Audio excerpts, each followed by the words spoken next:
Yet, when I say that America's first English language Bible was printed in 1782, that date confuses some. Many think that John Eliot, the famous apostle to the Indians, printed America's first Bible in 1661. Indeed, he did print a Bible in 1661, more than a century before this Bible. But his Bible was printed in the Massachusetts Indian language, not in English. Under the British policy, we could print Bibles in many languages, including not only the Massachusetts Indian language, but also Ojibwa, Cherokee, Shawnee, French, Latin, Greek, Hebrew, Spanish, Russian, and most other languages, just not in English. So this Bible is America's first English language Bible. The records in Congress surrounding this Bible describe it as, quote, a neat edition of the Holy Scriptures for the use of our schools, end quote. On September the 12th, 1782, the full Congress approved this Bible, and it soon began rolling off the presses. In fact, printed in the front of this Bible is a congressional endorsement declaring, in part, resolved that the United States in Congress assembled recommend this edition of the Bible to the inhabitants of the United States. Of the events surrounding the printing of America's first English language Bible, one early historian observed, who will call in question the assertion that America is a Bible nation? Who will charge the government with indifference to religion when the first Congress of the states assumed all the rights and performed all the duties of a Bible society long before such an institution had existence in the world? Indeed, the American Congress first performed the action of a Bible society 27 years before any Bible society was formed in America. Most Americans today are shocked to learn that the Founding Fathers in Congress were responsible for America's first English language Bible. Within only a few months after that Bible was printed, it became obvious that Great Britain would sign a peace treaty, thus officially ending the American Revolution. Consequently, George Washington, Commander-in-Chief of the Continental Army, sent his letter of resignation to Congress. However, Washington also needed to notify the state governors of his resignation. Now, recall that America was not yet a full nation with her own independent government. Rather, she had been 13 separate and independent colonies, or states, agreeing to work together in the Continental Congress for their common good against the British. So on June the 8th, 1783, Washington issued a circular letter to the governors of all the states in which he told them of his resignation, and he then offered his prayer for each of them and for the country. I now make it my earnest prayer that God would have you and the state over which you preside in His holy protection, that He would most graciously be pleased to dispose us all to do justice, to love mercy, and to demean ourselves with that charity, humility, and pacific temper of mind, which were the characteristics of the divine author of our blessed religion, without an humble imitation of whose example in these things we can never hope to be a happy nation. Washington reminded American leaders that without an imitation of Christ, whom he accurately described as, quote, the divine author of our blessed religion, that without an imitation of Christ, America could never hope to be a happy nation. 3 months later, on September the 8th, 1783, the formal peace treaty with Great Britain was signed by John Adams, Benjamin Franklin, and John Jay. Like so many of the other official records of the American Revolution, that document also openly acknowledged God.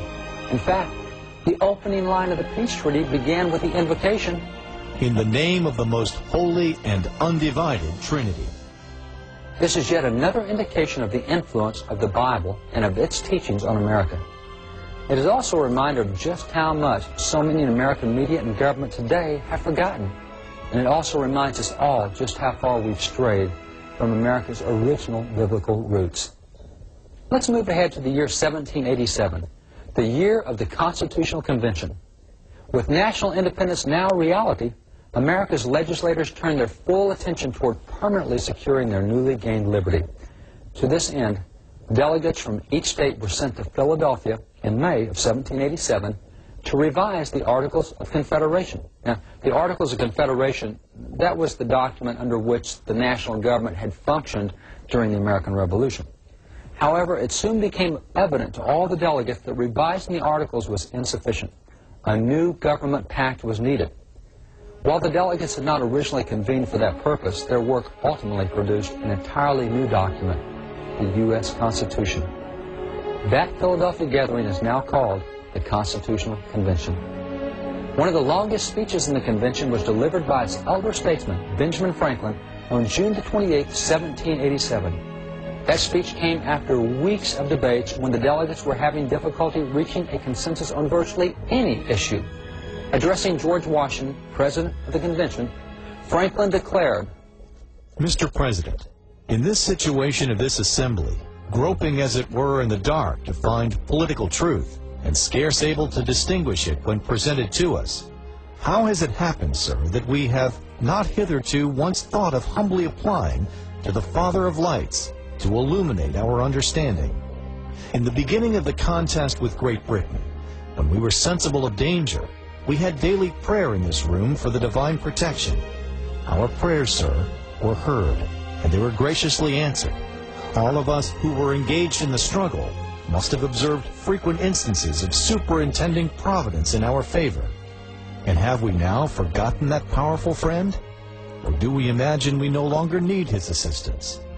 I have lived, sir, a long time, and the longer I live, the more convincing proofs I see of this truth, that God governs in the affairs of men. And if a sparrow cannot fall to the ground without his notice, is it probable that an empire can rise without his aid? We have been assured, sir, in the sacred writings, that except the Lord build the house, they labor in vain that build it. I firmly believe this, and I also believe that without his concurring aid, we shall succeed in this political building no better than the builders of Babel. I therefore beg leave to move that henceforth prayers imploring the assistance of heaven and its blessings on our deliberations be held in this assembly every morning before we proceed to business." Significantly, this so-called least religious founding father invoked from memory several scriptural passages to make his point, including James 1 and Genesis 11 and Psalms 127 and Matthew 10. Today, over 2 centuries later, Congress still has daily prayer, and the precedent for that daily prayer has a scriptural basis, another demonstration of the influence of the Bible on America. And despite the relentless efforts of special interest groups like the ACLU and Americans United for the Separation of Church and State, and the Freedom From Religion Foundation, and the Anti-Defamation League, People for the American Way, and the efforts of so many other similar groups to remove prayer from all public events and governmental institutions, such clearly was never the intent when this country's governing documents were instituted. As a result of the document produced at the Constitutional Convention, America now has become the longest ongoing constitutional republic in the history of the world. Significantly, our Constitution was an original and uniquely American document. It was not a compilation of the best clauses of other constitutions from across the world. Our Constitution contained ideas that had never before been embodied in a written Constitution. Politically new and novel practices such as the separation of powers, checks and balances, and full republicanism. But where did the founders get their ideas for this most successful of all constitutions? In an attempt to answer this question, political scientists embarked on an ambitious project to analyze some 15,000 writings from the founding era. Those writings were examined with the goal of isolating and identifying the specific political sources quoted in the time period surrounding the establishment of American government. If the sources of those quotes from that period could be identified, then the origin of their ideas could be determined. So in the 15,000 writings selected, the researchers identified some 3,154 direct quotations, and over the next 10 years, they documented the original sources of those quotations. The research revealed that the single most cited authority in the writings of the founding era, are you ready, was the Bible. 34% of the documented quotes were taken from the Bible, a percentage almost 4 times higher than the second most quoted source.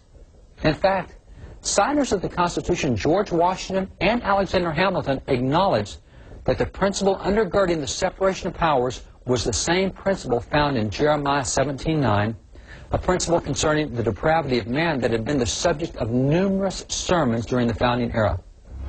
The heart is deceitful above all things and beyond a cure. Who can understand it?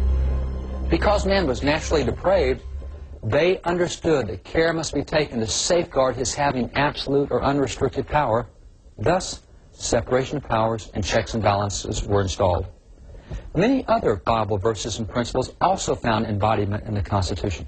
For example, compare the Article 1, Section 8 constitutional provision on uniform immigration laws with Leviticus 19:34.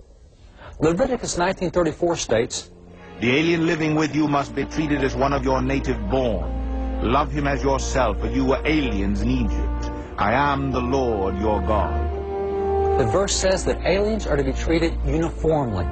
Significantly, Article 1, Section 8 of the Constitution reads, The Congress shall have power to establish a uniform rule of naturalization,